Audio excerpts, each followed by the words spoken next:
በስመ አብ ወወልድ ወመንፈስ ቅዱስ አሐዱ አምላክ አሜን።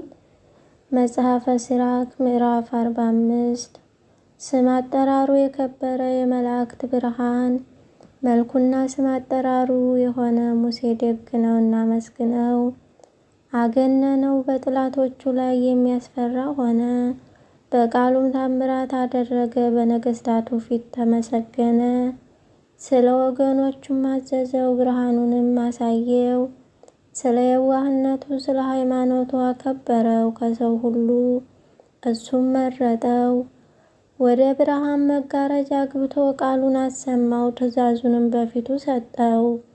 ለሁለቱ ነገድ አምልኮትን ላሰሩ ነገዱ 9 ሕግጋትን ያስተምራቸው ዘንድ የኦሪትን ሕግ አስተማረው። ከሌዊ ወገን የተወለደ ታላቅ ወንድሙ አሮንንም እንደሱ የከበረ ነው፣ እናመስግነው።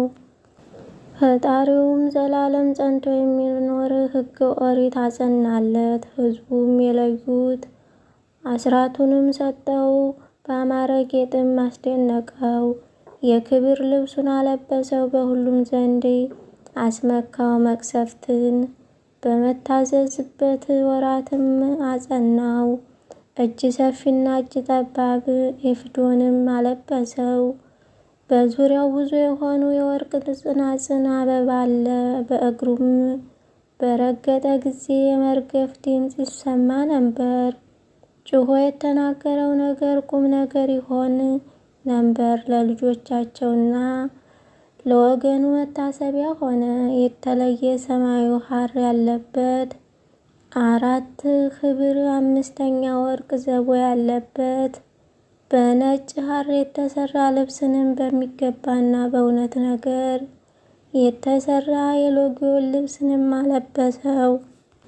የነጭ ሐር የሚሆን ፈትሉን እጥፍ የሆነ የብልህ ሥራ የሚሆን ዋጋው ድንቂ የሆነ ዕንቁ ያለበት የማኅተብ ቅርጽ ያለበት ልብስን በልብስ ላይ አለበሰው።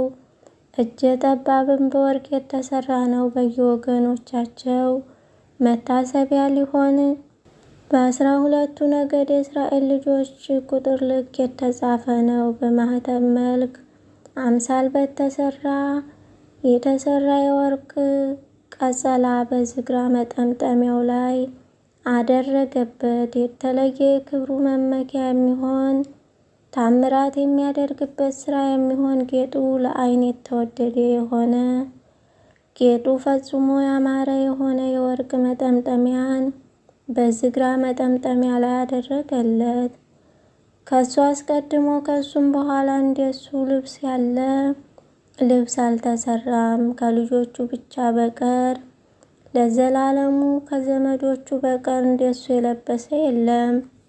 ሁልጊዜም መሥዋዕት ይሰውለት ዘንድ ዳግመኛም እየነጋ የማታና የጠዋት መሥዋዕት ይሰውሉት ዘንድ ልጆቹም ብቻ ዘመዶቹም ለዘላለሙ ለሱ እንጂ እንደሱ የለበሰ የለም። ሙሴ እጃቸውን ቀባላቸው፣ የተለየ ዘይትንም ቀባው።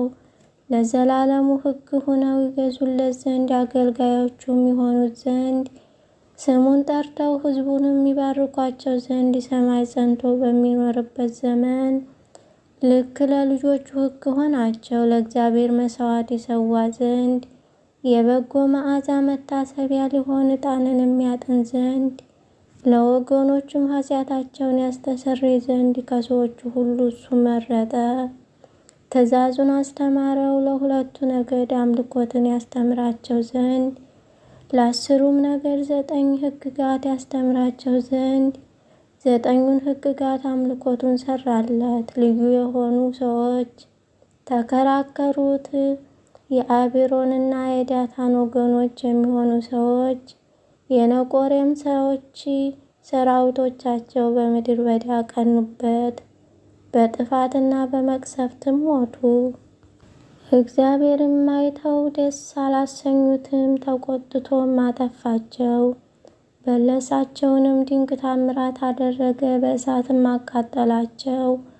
ለአሮንም በክብር ላይ ክብር ጨመረለት። ከእህላቸው የለዩት አስራቱንም ሰጠው። የወገኖቹን ምድር እንዳይከፍሉ ለእሱ የሰጠውን ለልጆቹም የሰጣቸውን የእግዚአብሔር መሥዋዕት ይበሉ ዘንድ የሚያጠግባቸውን አስራቱን አስቀድሞ ሠራላቸው።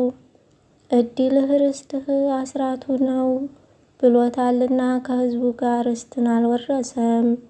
ለእግዚአብሔር አምልኮት ቀንቶአልና ወገኖቹን ለማስተማር ሹሞታልና ሹመቱ ሦስተኛ የሚሆን የአልዓዛር ልጅ ፊንሐስንም ደግ ነው እናመስግነው። በልቦናው ቸርነት ከእግዚአብሔር ፈቃድ የተነሳ ለእስራኤል ተገለጠ። በሙሴና በአሮን ሥርዓት ጸንቶ ሕዝቡን ያስተምራቸው ዘንድ ለልጆቹና ለእሱ ለዘላለም ጸንቶ የሚኖር ደግ ክህነት ገንዘብ ይሆናቸው ዘንድ ከነገደ ይሁዳ ለተወለደ ለዳዊት ልጅም ጌጥ ይሆን ዘንድ በሕጉ ጸንቶ የሚኖር የልጁንም መንግሥታት ዕድል ይሆን ዘንድ ስለዚህ ነገር የፍቅር አንድነት መሐላን አጸናለት። ከልቦናቸው ጥልቅ ብሎ የሚገባ ጥበብን ያስተምራቸው ዘንድ በዘመናቸው ሁሉ ክብራቸውን በረከታቸው እንዳይጠፋባቸው ወገኖቹንም በእውነቱ ይገዟቸው ዘንድ ከልጆቹ ጋር ለእሱ ክህነት ርስቱ ነው። ምዕራፍ 47 የነዌ ልጅ ኢያሱም በሰልፍ ጊዜ አርበኛ ነው እናመስግነው። ከሙሴ ቀጥሎ ትንቢት ተናገረ፣ እንደ ስሙም የገነነ ሆነ። ወዳጆቹንም ከመከራ አዳናቸው፣ ለእስራኤል ምድራቸውን ያወርሳቸው ዘንድ ጠላቶቻቸውንም ተበቅሎ አጠፋ። ጋሻውንና በእጁ ይዞ በጠቀሰ ጊዜ በአገራቸው ላይ ጦሩን በወረወረ ጊዜ ተመሰገነ። ከእሱ አስቀድሞ እንደሱ የሆነ ማን ነው? እሱ እግዚአብሔርም ጠላታቸውን አጠፋላቸው። ኢያሱም ደግ እንደሆነ ይታወቅ ዘንድ ፀሐይ በቃሉ ያቆመ አይደለምን? አንዲቱስ ቀን 2 ቀን የሆነች አይደለምን? በዙሪያው ያሉ ጠላቶቹ ባስጨነቁት ጊዜ ገናና ኃይለኛ የሚሆን እግዚአብሔርን ለመነው። የበረድ ድንጋይ አዝንብልኝ ጽኑ ኃይልም አድርግልኝ ብሎ ገናና እግዚአብሔርን ለመነው። በተጣሏቸው በአሕዛብ ላይ የበረድ ድንጋይ ያዘነበ የሚያጠፋላቸው እሱ እግዚአብሔር ነውና ቀጥሎም ኃይሉን አድርጎላቸዋል። ሕዝቡ ኃይሉን ያውቁ ዘንድ የተዋጋቸው ጠላቶቻቸውን በገደል መካከል አጠፋላቸው። በሙሴ ዘመን ይቅርታ አደረገላቸው። የዮፎኒ ልጅ ካሌብና እሱ በጠላቱ ፊት የተከራከሩት ሕዝቡንም በደል ከልክሏቸው፣ ክፉን ጉሮሮንም አስተዋቸው። ከሰሳቸው እልፍኝ አርበኞች የዳኑ እነሳቸው 2 ብቻ ናቸው። ማርና ወተት ወደምታስገኝ ወደ ከነዓን ገቡ ተድላ ደስታ። እግዚአብሔርም ለካሌብ ኃይልን ሰጠ። እስኪያረጅ ድረስ ከእርሱ ጋር በረድኤት ኖረ። ወደ ኬብሮንም አወጣው።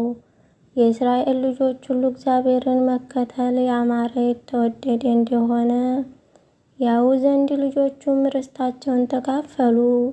በየስማቸው የተጠሩ የእስራኤል ገዢዎች ልቦናቸውን በኃጢአት ያልሰሰኑ ሰዎች ሁሉ እግዚአብሔርን በአምልኮ ያልተዉት ሰዎች ሁሉ ስም አጠራራቸው የከበረ ይሁን። በኖሩበት ሀገር ሰውነታቸው ደስ ይለዋል፣ ልጆቻቸውም ይባርካሉ ይከብራሉ። ሳሙኤልም በእግዚአብሔር ዘንድ የተወደደ ነው እናመስግነው።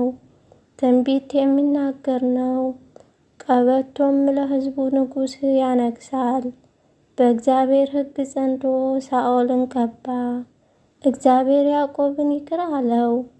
አምኖ የተናገረውን ትንቢት ጸንታ በቃሉ እውነት ራእይ ተገለጠ እንደሆነ ያው ዘንድ ልጆቹም ርስታቸውን ጠላቶቹን ባስጨነቁት ጊዜ በግም ጠቦት ሲሰዋ በከበቡት ጊዜ ኃይለኛም የሆነ የእግዚአብሔርን ለመነ። እግዚአብሔርን በሰማይ ሆኖ ድምፅ አሰማ። በጸለየው ጸሎት ነገር የሚያስፈራ መብረቅ ተሰማ። የፍልስጤም የጤሮስም ነገሥታት ሁሉ አጠፋቸው። የሚሞትበትም ቀን ሳይደርስ ለእግዚአብሔር ቃል አሰማ። ከገንዘባቸው እስከ ጫማ ድረስ ከነሳቸው እንዳልወሰደ ለሳኦል ቃል አሰማ። ከነሳቸው የነቀፈው የለም። ከሞተም በኋላ ትንቢት ተናገረ፣ የንጉሱንም ሞት ተናገረ። ከመቃብር ተነስቶ ነገር ተናገረ። ትንቢትን በመናገሩ የሕዝቡን ኃጢአት ሳኦልን አጠፋ።